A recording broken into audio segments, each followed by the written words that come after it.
Buenas noches, amables oyentes, Buenas bienvenidos, noches, bienvenidas Julio. al espacio Milagros desde la Z. Hoy es viernes, se inicia el fin de semana. Yo soy Julio Cordero.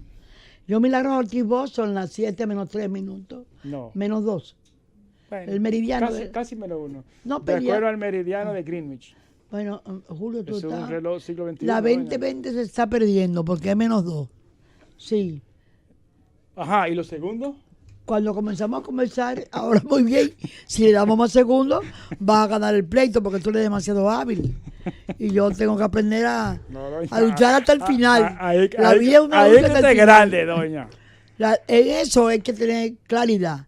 Tú me vas a entretener para llegar a las 7 menos 1 minuto. Mire, Buena. le cuento del petróleo. Primero el petróleo, después entramos en la gasolina. El petróleo cerró con una ligera alza, 64 centavos, cerró a 52,3. Pero primero hay que decir que la OPEP se reunió y decidió limitar la producción. Eso fue lo que lo hizo subir. Eso, la producción. Y repartieron en cuotas. Y exoneraron a varios países, entre ellos Venezuela, para que tengan libertad por sus razones económicas. Pero al hacer el estudio de todo lo que podían eliminar y eliminaron, los Estados Unidos no es parte de la OPEP. No, Pero al contabilizar todo el petróleo que se produce diario, 11 millones de 11 millones 11 millones de barriles. de barriles producen los Estados Unidos. Sí. Lo que pasa es que no todo, no el 100% de esos 11 millones se exporta. Por eso Arabia Saudita exporta casi. El problema de exportación sí. y otro el consumo. Y casi, Arabia Saudita está exportando 10 millones de barriles diarios. Es diario. Estados Unidos está produciendo 11, pero está exportando más o menos como la mitad. La consume la otra. La consume la otra, exactamente. Entonces, Feliz país que puede consumir lo que produce. El presidente Trump fue de los que le pidió a la OPEC que mantuvieran el flujo. Es decir, que la oferta fuera mayor, que aumentara la oferta. Un comentarista del tema dijo, Julio, ahora te paso el tema tuyo. Un comentarista dijo que habían logrado ponerse de acuerdo Arabia Saudita y los rusos, por lo que por lo que el presidente Trump había tenido un pequeño revés. Había tenido un pequeño revés. Acuérdese el apretón de mano. Ay, Y Putin, el saludo esa que se risa. dieron en Buenos Aires. Canchanchan de los Putin dos. y Nos dimos cuenta todos. ¿cómo se llamaba? Bin Salam. Bin Salán. El príncipe Salami. El príncipe que es casi rey, pero que no es, pero que mata, aunque todavía que mata. no es rey. Efectivamente. Ajá. Pero ahora déjeme contarle qué pasó. Ahora entra el tema tuyo. Sí, la gasolina. Hoy es viernes, hoy hay que hablar de gasolina. La gasolina volvieron a bajar. Volvieron a bajar por séptima o octava semana consecutiva. Claro que vuelvo y repito que lo mismo está pasando con el petróleo. Es consecuencia de. Es consecuencia de, efectivamente. Aunque debo decir que todavía no me cuadran las cuentas, pero vamos a analizarlo, vamos a La detallarlo. proporcionalidad. La gasolina premium a partir de las 12 de la noche, y si usted está en la bomba de gasolina, sálgase de ahí que dentro de 5 horas le va a salir más barata. Va a costar 2 pesos con 10 centavos menos el galón. La regular, 3 pesos menos. El gasoil óptimo, 5 pesos menos. El gasoil regular, 5,50 menos. El querosene, 3,70 menos. El GLP, un peso menos. El gas natural de vehículos se va a quedar igual. Está subsidiado. El Actur, 3 pesos menos. ¿Qué pasó en esta semana? De martes a martes, el petróleo ligero de Texas subió 1.16. El martes anterior estaba a 51,79 y este martes 52,95. Es decir, subió Uno y pico. $1.16 Con centavos 16 el centavos. barril. La tasa del dólar también subió de Sí. 50.27, ya está al 50.30, al 50.30. Subió 3 centavos de Los peso. bancos están mucho más altos, Julio. Porque yo hoy de casualidad me metí en los bancos a ver, los bancos privados, Sí. los bancos negocios. Sí. Pero yo entré inclusive a reserva. Y lo Bueno, encontré más alto. esta es la tasa que utiliza Para calcular. el Ministerio de Industria y Comercio, que está basado en la del Banco Central. 50.30 fue el cálculo para esta semana. Y la gasolina como producto terminado subió 1 centavo al pasar de $1.43 el galón a $1.44 el galón. Me quiero detener aquí porque un oyente Te hizo reflexionar. no, Te pidió. me mandó una cuenta de Twitter con una foto de los precios de la gasolina en Georgia.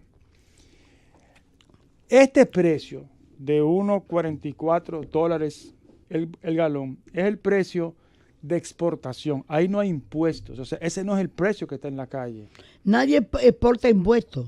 Efectivamente. El que exporta impuestos no es competitivo. Entonces, esto es, por lo el menos... precio de la calle de Georgia posiblemente tenga toda la razón el que te mandó el anuncio. No, obviamente. Está en 1.50 y pico la que no es premium, sí, y casi $2 el galón. De todas maneras, es mucho más barato que los precios de aquí locales.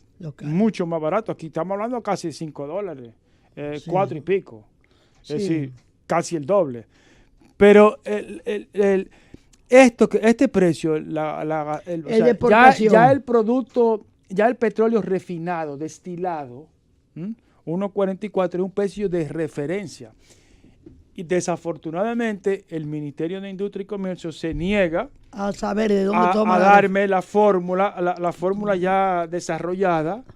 Se niega. Entonces, bueno, uno tiene que tomar, y a pesar de que la ley de hidrocarburos menciona el precio Platts, y este no es el precio Platts, pero cuando sube el Platts, sube el petróleo que cierra, el precio que cierra en la bolsa de México. De México. Yo lo que le quiero hacer es el ejercicio que yo vengo haciendo todas las semanas. En relación con lo que bajó en los Estados Unidos, ¿cuánto bajó aquí?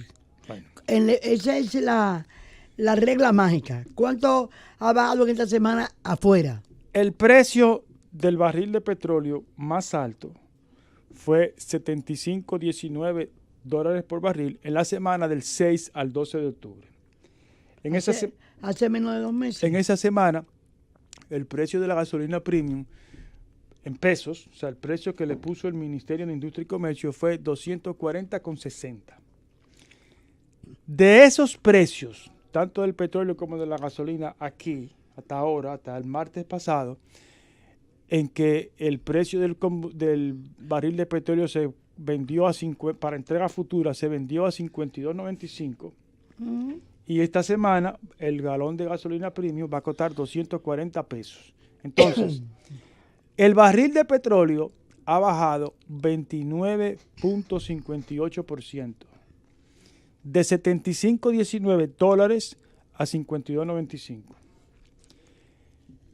La gasolina ha bajado de 240,60 a 214,70. Es decir, ha bajado 25,90 pesos. En términos proporcionales, ¿cuánto es? 10.76. Entonces uno es 29 allá afuera y aquí es 29. Efectivamente. O sea, la devaluación del peso dominicano, sí, que también es importante, en ese periodo. Y algo muy importante, porque recordemos que aún la refinería de petróleo, trabajando a capacidad full, solamente es capaz 30%. de destilar un 30%. Entonces, el precio de la gasolina, o sea, del producto terminado, ya sí, el petróleo destilado, ha bajado de $2.14 por galón a $1.44, es decir, ha bajado 70 centavos. En términos porcentuales, 32.71%. ¿Y nosotros? El petróleo, 29.58. Sí. La gasolina, 32.71. La gasolina allá. Sí. Y la gasolina aquí, 10.76%. O sea, hay una diferencia de un 21%. Entonces, siempre hay un margen para que el pueblo dominicano se beneficie de esas. Ya hubo una época en que bajó tanto el petróleo, los hidrocarburos, que los productores, los generadores, le hicieron un descuento a las distribuidoras de un 30%, que no se fue en tarifa y en precio, se fue directamente a Punta Catalina.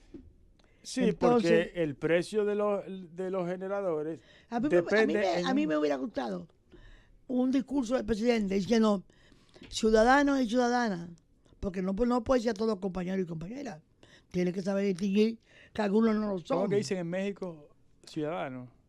Bueno, El presidente es una tradición. no, la palabra de un presidente debe ser ciudadano. Yo un poco de broma, Julio. No, yo que sé, estoy yo en sé. broma hoy.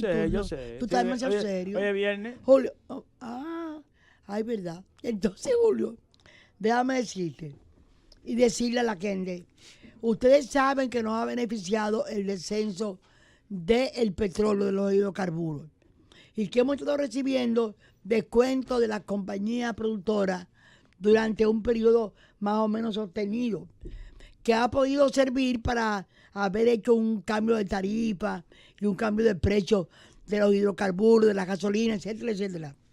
Pero ciudadanos, tenemos que admitir que nos hemos visto hacer un sacrificio de usar ese dinero para terminar uno de los problemas más graves que tenemos y que hasta ahora no hemos podido resolver porque cometimos algunos errores. Por ejemplo, cuando el presidente Obama iba a prohibir que el Epsilon prestara para la construcción de compañías o de construyera plantas de eléctricas que funcionaran con petróleo, nosotros lo perjudicamos.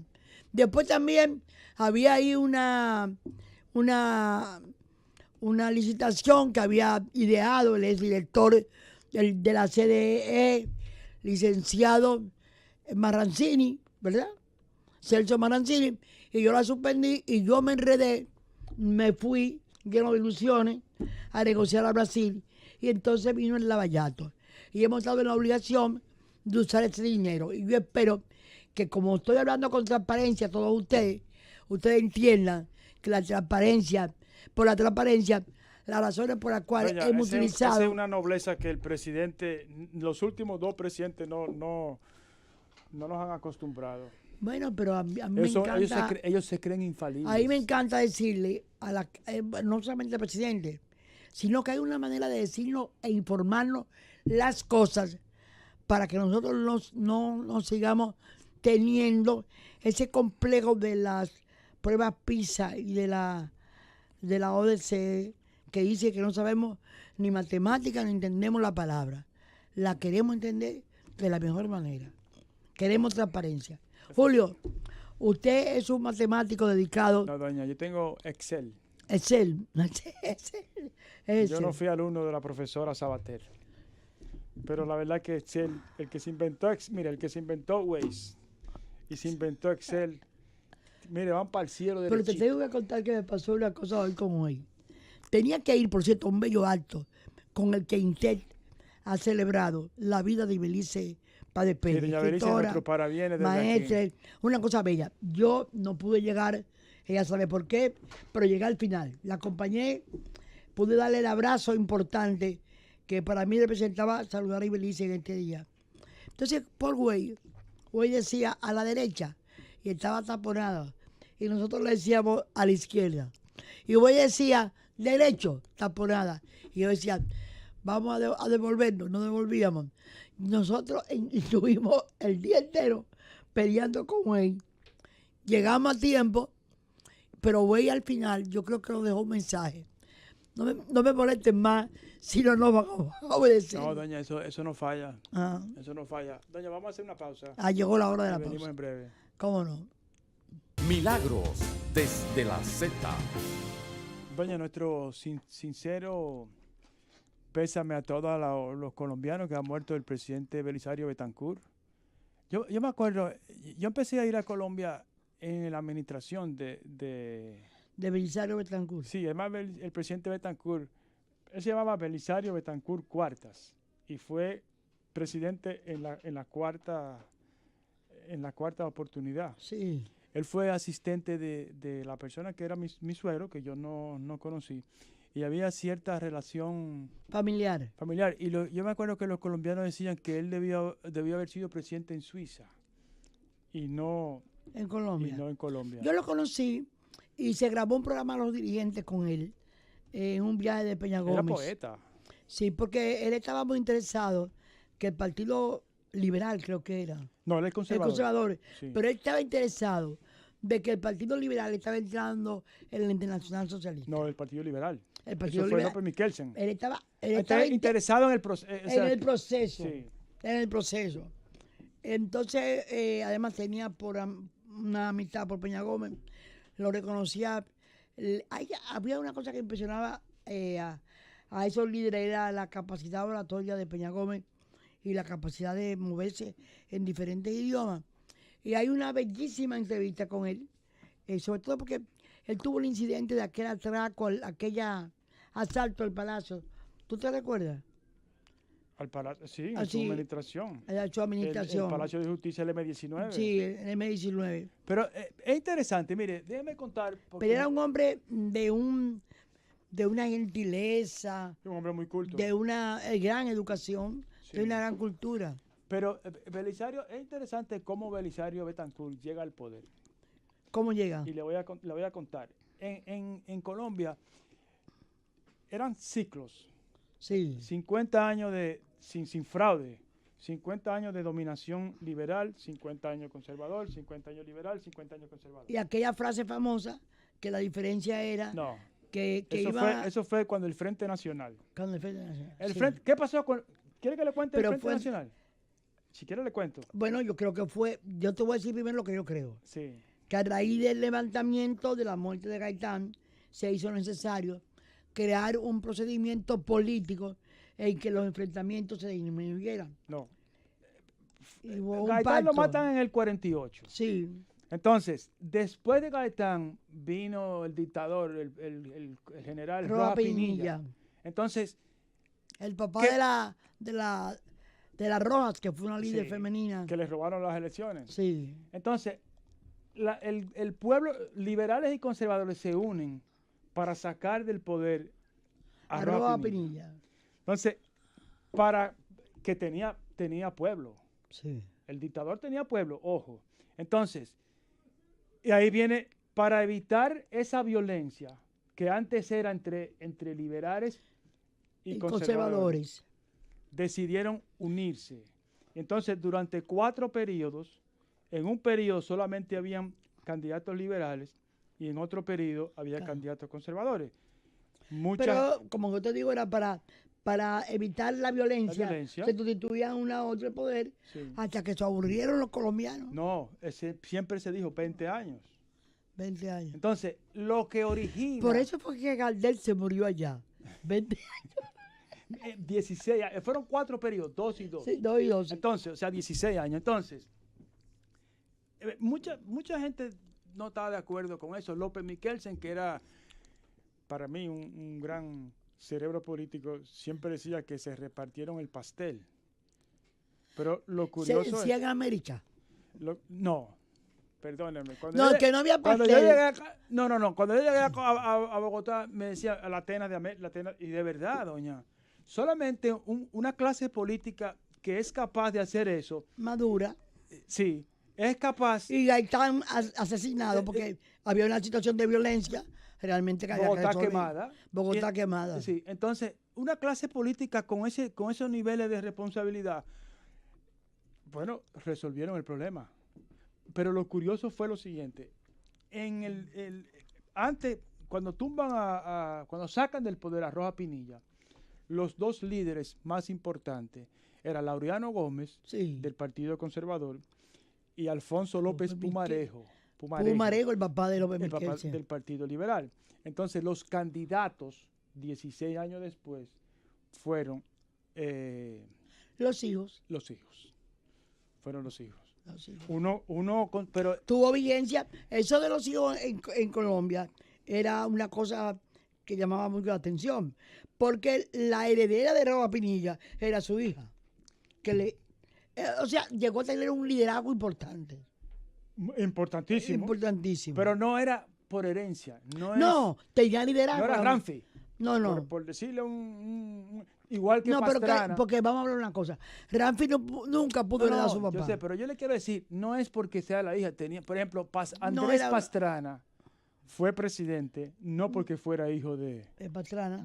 Misael Pastrana Ah. Borrero. Dor- Y además, yo conozco el caso de Pastrana y el caso de quién más. No hay. Es que se crea una cultura Un conocimiento del manejo del poder. Exacto. Es que se traspasa un sentido quizás mesiánico o de representación que va a llegar a los demás hijos. No, al hijo. En el caso de Andrés Pastrana, que es interesante también, Andrés Pastrana era presentador de televisión. Sí. Entonces era una persona conocida. Sí. Conocida porque era el noticiario más importante. Él era el director del noticiario. Entonces se presentó a candidato al alcalde. Y hizo una buena alcaldía. Y después que dejó la alcaldía, Pablo Escobar lo secuestra. Entonces, ese secuestro es lo que lo eleva. catapulta. Y además, acuérdese que Pastrana fue presidente después de Samper. Sí. Y el gobierno de Samper terminó mal. Terminó el país dividido 50-50. Ahora mismo, en el caso del Chapo Guzmán, lo que están exponiendo, están explicando cómo le entregaron el dinero a Samper. Pero le quiero contar de Betancourt, que por ahí, ¿cómo llega al poder? Estamos hablando de Betancourt, que acaba de fallecer. Que acaba de morir. Y estamos dándole el pésame a todos nuestros amigos colombianos. Sí, ¿cómo llega al poder? El presidente Betancourt, la cuarta vez que fue candidato, en medio de una ola liberal. Sí. El Partido Liberal era indestructible e invencible. No por fraude, no como el PRI, sino por voto. Por voto. Entonces, se presentan dos candidatos por el Partido Liberal, Alfonso López Miquelsen y Luis Carlos Galán Sarmiento. López Miquelsen aplasta a Luis Carlos Galán, pero Luis Carlos no acepta y se va en disidencia. Entonces pasó una cosa también, una cosa que nosotros vamos a estrenar ahora en el 2020. Bueno, por lo menos a nivel municipal, no a nivel congresional. En Colombia, el año de las elecciones, en febrero, se hacían las elecciones municipales o legislativas. Legislativa. Y después, 2 o 3 meses después, las elecciones presidenciales. Entonces, en ese año, el Partido Liberal arrasó en las elecciones legislativas. Sí. Entonces, eso, sumado a la división... Con Luis Carlos Galán, que iba a morir asesinado también. Que iba a morir asesinado años después. Por Escobar. Por Pablo Escobar, efectivamente. El Partido Liberal se durmió. Se durmió. Se vieron, ya ganamos las congresuales por mucho. No tiene por qué no pasar igual en la presidencial. Entonces, eso más la división de Luis Carlos Galán fue que hizo que llegara Belisario Betancourt al poder. Y el gobierno de Belisario no fue malo. Fue un gobierno decente, muy decente. Él era un hombre honorable. Sí. Al ser humano que yo conocí, era un ser... y Poeta. vino a la República Dominicana, visitó el país. Le voy a contar, él fue el que dirigió la misión de observadores de la OEA en las elecciones del 2000 en la que usted era candidata a la vicepresidenta. Él era el jefe de los observadores. Lo que hizo el presidente Pastrana en las elecciones del 2016. Le tocó entonces. Le tocó en el 94. No, en el 2000. En el 2000. 2000. Sí. Ah, sí, ¿verdad? Sí. 2000. Bueno, entonces no era senadora. Ya no era candidata a la vicepresidencia. A la vicepresidencia. Sí. Entonces, Julio, pasa los restos del presidente Betancourt y nosotros vamos ahora a darle paso a la gente, pasando a que ponga el control allá de aquel lado el jefe del movimiento de los anuncios de esta emisora. Dale. Milagros desde la Z.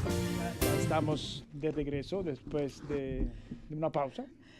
Sí, tenemos la satisfacción de tener con nosotros a Viviana Ribeiro. Viviana Ribeiro es hoy en día, no sé, son esas conquistas que suceden en momentos determinados en algunas instituciones, en que llega un ser maravilloso a cumplir una función importante. Y me refiero a que Viviana Ribeiro, la licenciada Viviana Ribeiro, es la secretaria general del Ayuntamiento del Distrito Nacional. Es una dama que viene de ser presidenta de Ángel, con una experiencia y con un sentido del servicio público y del sentido de lo que es el manejo de acciones tan directas como es el municipio y la gente, que nos da una satisfacción muy grande, Viviana, tenerte con nosotros aquí. Me siento muy honrada, doña Milagros, por esas palabras y para mí es un verdadero privilegio estar con ustedes en la noche de hoy. Viviana, tú eres una persona cuidadosa, pero de la experiencia de lo que ha pasado en Villas Agrícolas, lo que pasó con Poliplas, desgraciadamente, como parte del municipio, me consta que estuvieron presentes desde el principio. ¿Cuál es tu visión, tu experiencia sobre lo que la situación creada y el manejo de la situación por los integrantes de los equipos diferentes que tienen que coordinar actividades en esa dirección? La verdad, doña Milagros, que dentro de la lamentable situación que se vivió en el sector, yo creo que quizás el aspecto más positivo a resaltar es justamente esa articulación que se ha dado entre las distintas entidades gubernamentales, organismos de socorro, la Defensa Civil, el COE, la Alcaldía del Distrito Nacional, Obras públicas, los diferentes cuerpos de bomberos del Gran Santo Domingo y de San Cristóbal que se unieron en la jornada del primer día para dar soporte al cuerpo de bomberos del Distrito Nacional, que en el caso particular del cuerpo del distrito desplegó más de 20 camiones, 70 hombres entre bomberos y voluntarios que lograron de alguna manera mitigar en corto tiempo lo que eran las llamas. Y ese trabajo, esa intervención inmediata y que los equipos pudieran llegar hacia la zona hizo inclusive que se previniera un evento mayor, porque quedaba un tanque que fue protegido sobre la base de que empezaron los procesos de enfriamiento y se logró contener ese tanque. Si ese tanque hubiera podido el daño hubiera expandido mucho más. Y hubiéramos estado proyectando probablemente un siniestro de 2.000 personas. Wow. Y una intervención en varios sectores, no solamente en villas agrícolas. Y eso es quizás el elemento que queremos destacar más. Pero eso no se ha conocido bien, ese enfriamiento de otro tanque. Así mismo, porque eso evitó ese enfriamiento, evitó que las radiaciones de la explosión ya pasada afectaran ese tanque de gas. Para nosotros creo que es un elemento que se trabajó bastante bien. El incendio se contuvo dentro de la gravedad, positivo. Dentro de la gravedad, y quizás esa colaboración que se ha tenido con los distintos organismos del Estado, toda la población del Distrito Nacional, de la República Dominicana, estaba presto a colaborar con esta situación, muy enfocados en lo más importante, lograr rescatar a la mayor cantidad de personas posibles, lograr también atender a los heridos, y se continúa en el proceso de búsqueda y rescate. De hecho, vale la pena destacar que no solamente del país hemos tenido colaboración, sino que sobre la base de un acuerdo de hermandad que tiene la Alcaldía del Distrito Nacional con la Alcaldía de San Juan de Puerto Rico, tuvimos desde ayer la presencia de 8 integrantes de la Oficina Municipal del Manejo de Emergencias, que está colaborando con el Cuerpo de Bomberos del Distrito Nacional. Y yo creo que lo más importante de este proceso es destacar esa colaboración, y es que busquemos también cómo continuar fortaleciendo los vínculos entre las distintas organizaciones para manejar situaciones de este tipo. Los hospitales, los equipos pesados todavía 911, continúan en la zona trabajando. De hecho, por ejemplo, en el caso de nuestra dirección de aseo, durante los 2 días pasados prácticamente han trabajado 24 horas. Hasta el momento se han sacado unos 25 metros cúbicos de escombros, y eso también es para facilitar los procesos de búsqueda de personas. Sí. asistido por perros que han sido entrenados para el rescate de vidas humanas. Tenemos un perro que vino desde Puerto Rico y tenemos otros animales que han estado también colaborando en ese proceso de búsqueda. Yo no sé si ustedes tienen, si lo midieron, pero a mí me dio la impresión de que a raíz del comunicado del ayuntamiento de que por favor como que no salieran para facilitar. Se abstuvieran de... A mí me dio Fue el primer comunicado que hubo. Que más o menos. Que todo el mundo empezó a difundirlo por las redes sociales. Sí. Y me dio la impresión de que la gente yo no sé si tienen manera de medirlo, pero me dio la impresión de que la gente lo acató. Sí, fue tan positivo ese primer comunicado, porque no solamente involucró a la ciudadanía en aportar su granito de arena en la solución de una problemática donde había demasiada incertidumbre en ese momento, pero también creó mucho mayor grado de conciencia de la necesidad de que cuando haya una ambulancia, sobre que los bomberos del distrito tuvieran un estudio sobre el estado de seguridad de las construcciones escolares. O sea, que hay muchas cosas que seguir haciendo. En conjunto, la seguridad, los desastres, obligan a poner de acuerdo a muchísimas personas, como tú has mencionado, entidades, a cumplir su función. ¿Qué piensan ustedes de esa demanda de mantenerse cohesionados y dentro de un proyecto que alcance, que nos advierta o que nos ayude a resolver el problema catastrófico o de crisis como el que se nos presentó? Mire, como decía al principio, justamente el fortalecer estos mecanismos de colaboración, de comunicación, son elementos claves e indispensables.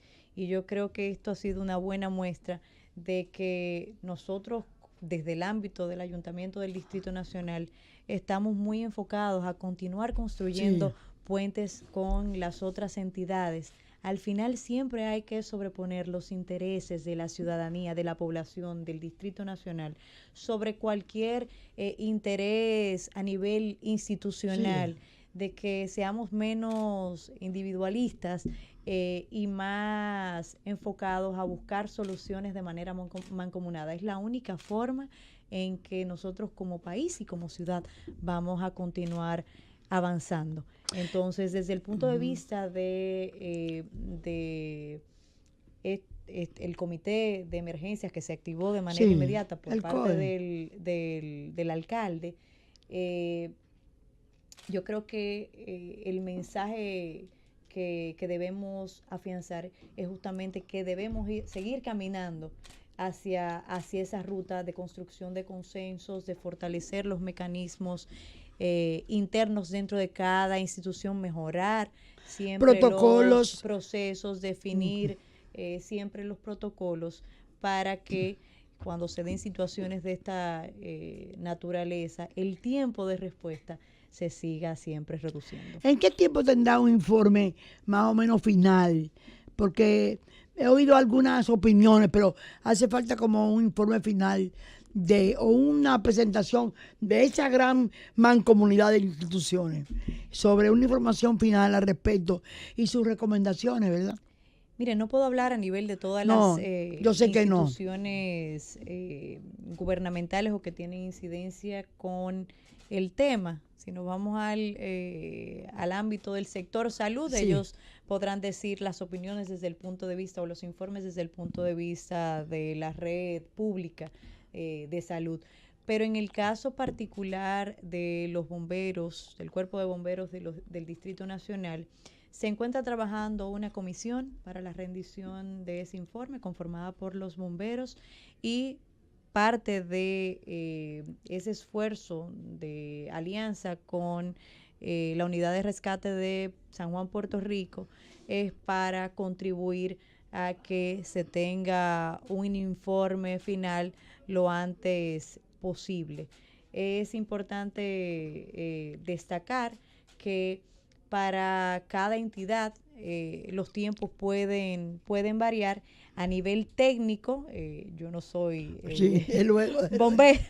pero Sí. es un trabajo que tiene que hacer de manera detallada el cuerpo de bomberos.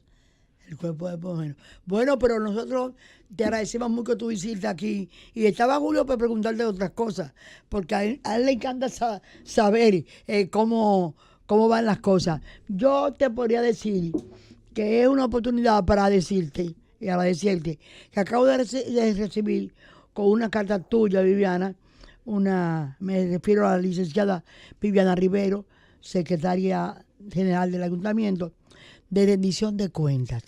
¿Qué es para ti en ese papel y como parte del ayuntamiento y como el funcionamiento con regidores y con alcaldes? ¿Qué significa para ti esa rendición de cuentas? Bien, la rendición de cuentas de cualquier entidad, en este caso la alcaldía del distrito, es uno de los elementos claves de la gestión municipal.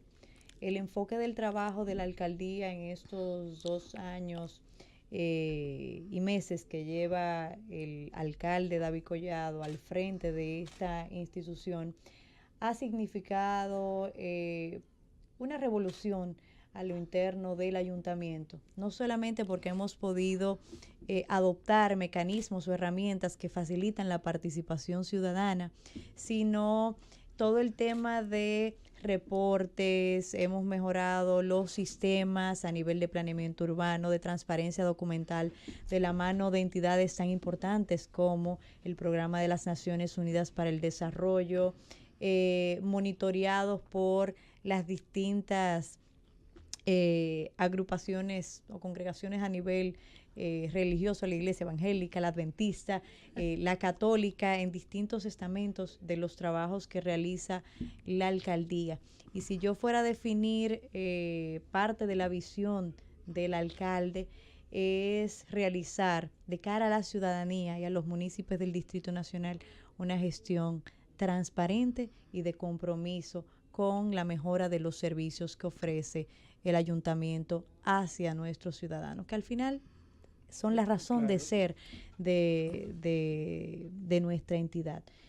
Para nosotros es muy importante poder informar los pasos que vamos dando, las oportunidades que tenemos desde el ámbito municipal, y uno de los elementos más significativos que hemos desplegado en este año, y doña Milagros ha sido protagonista y ente clave en ese proceso, fue el inicio de la campaña de educación que desplegamos. No se había hecho a nivel de la ciudad una campaña que generara y motivara con tanto nivel de compromiso a los ciudadanos, porque podemos mejorar muchas cosas a nivel técnico, pero si no contamos con el ciudadano, con el ciudadano, la ciudadanía, en enfocarse a ser parte de la solución, al final los objetivos no los vamos a cumplir.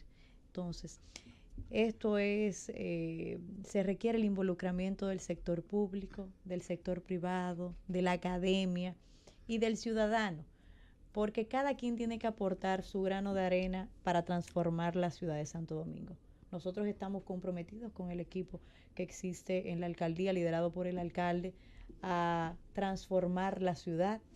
Hemos mandado las señales concretas de hacia dónde se dirige nuestro trabajo, pero todo eso es posible con el involucramiento del ciudadano, y por eso desde el día 1 el alcalde se ha enfocado a transmitir no solamente mensajes positivos, sino mensajes como el de la última campaña, Santo Domingo soy yo, que no solamente crea una conexión con el ciudadano, sino que le da un sentido de pertenencia hacia la ciudad de Santo Domingo, porque gran parte de nuestros desafíos no solamente son los residentes y las personas que viven en la ciudad, sino la gran cantidad de personas o de población flotante que llega todos los días a inicio de la mañana y sale en la noche, que viene por distintos motivos, trabajo, educación, hacer compras en la ciudad, y eso crea mayor tensión o desafíos a los distintos sistemas y a los servicios públicos que se ofrecen desde la alcaldía. Pero yo creo... Perdóname, te quiero interrumpir, doña. Esa es la política horizontal de la que hablaba Ricardo Lagos. Ricardo Lagos. El ciudadano siendo escuchado. Él te comenta que se produjo esta semana pasada. Está en México, Daniel Sobato, un gran ser que es Daniel Sobato, que es uno de los especialistas en democracia y en elecciones más grandes del continente, que dirige IDEA en Latinoamérica, que es una gran ONG holandesa. Él convocó varios ex jefes de Estado a Chile a preguntar por qué el Latino Barómetro, a cuestionarse y a buscar una explicación y soluciones, por qué el latinoamericano, que hace un poco tiempo salió de la dictadura con la democracia, revela en el Latino Barómetro que un 71% de los latinoamericanos están decepcionados de la democracia. Y un presidente al que le tengo mucho aprecio, un expresidente chileno, el profesor Lagos, el Porfirio Lagos, Ricardo Lagos ha explicado lo siguiente, que la democracia era antes vertical. Un jefe que decía lo que había que hacer y los demás lo hacían. Pero que ahora la democracia es horizontal y se necesita que la gente sea oída y que la política salga de ese diálogo entre conversación, entre gentes que quieren ser dueños de su destino y las autoridades que lo ejecutan.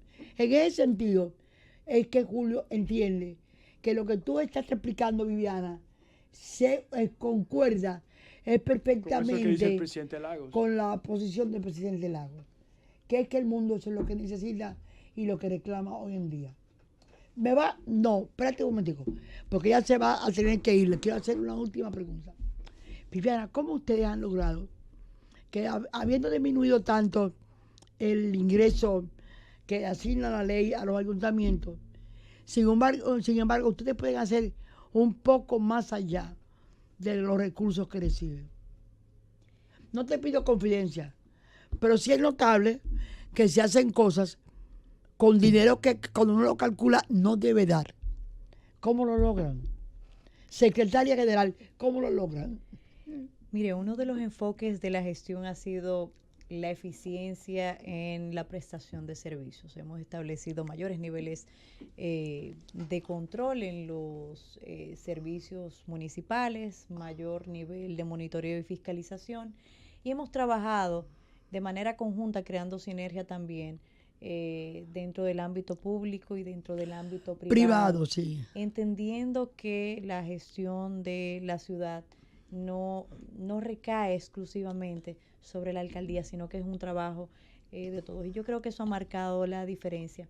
También hemos rescatado muchos sectores que durante 40 años no tenían atención. Hemos hecho un trabajo arduo en materia de drenaje pluvial. Hemos logrado focalizado el trabajo de nuestras obras en esos sectores más vulnerables. Y hemos implementado también políticas que nos ayudan a estar un poco más cerca de la gente a través de las distintas direcciones de la alcaldía, como todo el tema de las juntas de vecinos, los monitoreos que se hacen a través del observatorio ciudadano, como un mecanismo de tener información de viva voz de la población, pero al mismo tiempo y sobre la base de las limitaciones que sabemos que tenemos, poder focalizar lo mejor posible nuestros priorizarlos. Hemos firmado con el Programa de las Naciones Unidas para el Desarrollo, para los procesos de compras y contrataciones de la alcaldía del distrito. Como les decía hace unos minutos, nuestro enfoque en la gestión ha sido el tema de la transparencia, y eso ha ayudado también a que mucha gente tenga la confianza de colaborar aún más con la ciudad.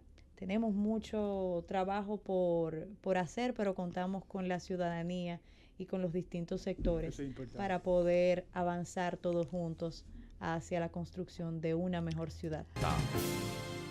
Ya estamos de regreso con ustedes, doña Milagro. Vámonos para Estados Unidos, donde la situación se sigue complicando. El abogado del presidente Trump que mintió. Tú sabes que eso es grave en Estados Unidos. Mentirle a una declaración Sí, oficial. sí, lo admitió. Eso es grave.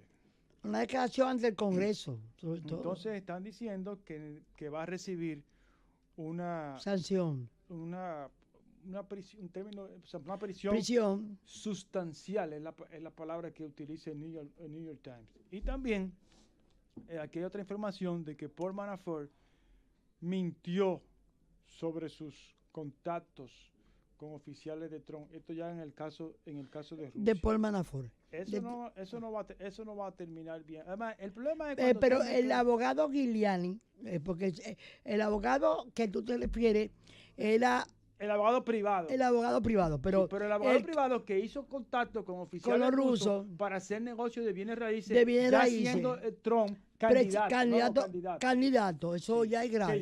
Que es una violación a la ley. Sí, entonces, en la defensa de Trump, Giuliani, que es el abogado que contrató para este caso, ha declarado que Mueller está presionando a Paul Manafort. Pero él tiene que entregar antes de las 12 de la noche los informes sobre el caso. Y creo que hay una gran tensión en los Estados Unidos sobre esta situación. Mire, hay otra gran tensión. Y en el caso que usted está hablando, eso afecta a los Estados Unidos. Claro, Sí. la primera potencia, la primera economía del mundo todavía, que tenga un presidente que se tambalee, en algún momento va a terminar afectando Tú vas a hablar ahora de la inglesa y el Brexit. No, yo quiero hablar de ahora del caso de China, de la joven presa, de la joven presa. Eso está detenida en causando- Canadá, a solicitud de los Estados Unidos. Fue formalmente acusada. Es la hija De del Huawei. dueño, Meng Wanzhou. Es la hija de Wanzhou. Huawei se considera la empresa. Emergente, más importante de China. Es como lo que era Pan American para el capitalismo en los años 60, es esta empresa para China.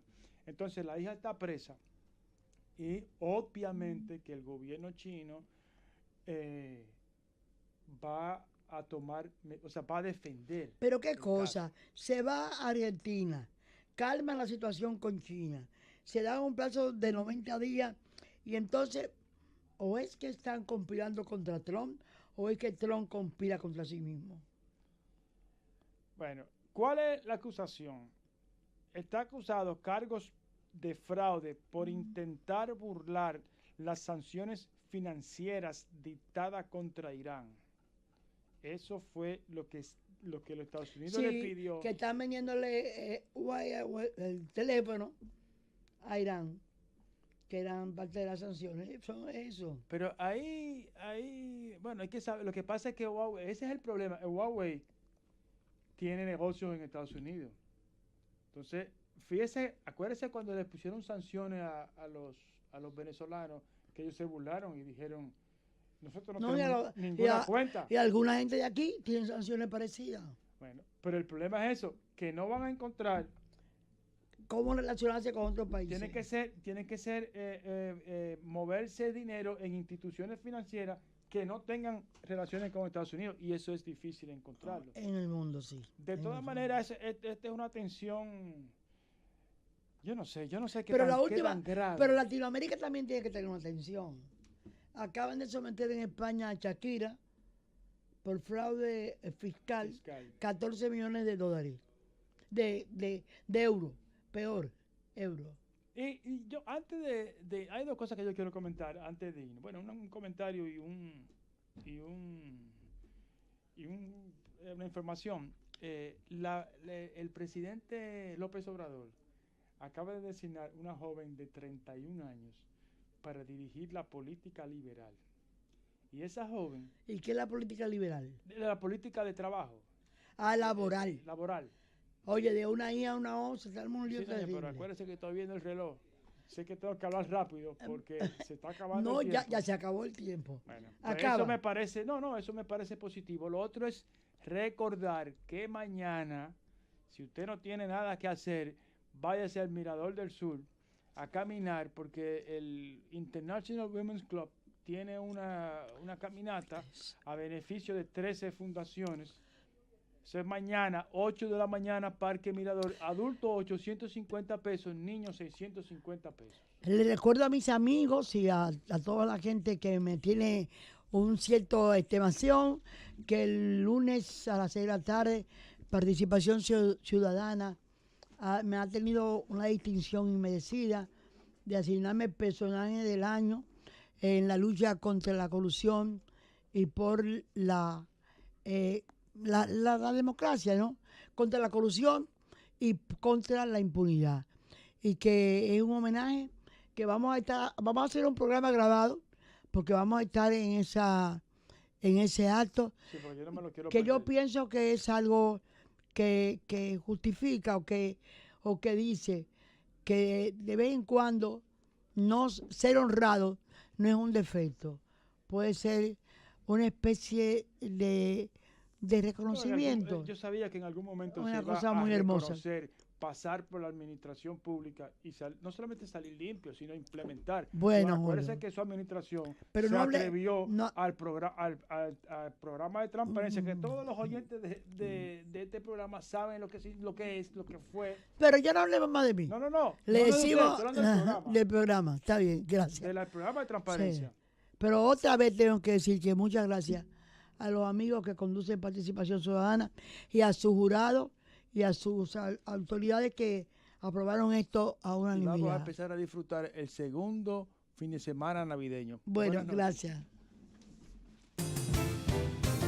Milagros desde la Z.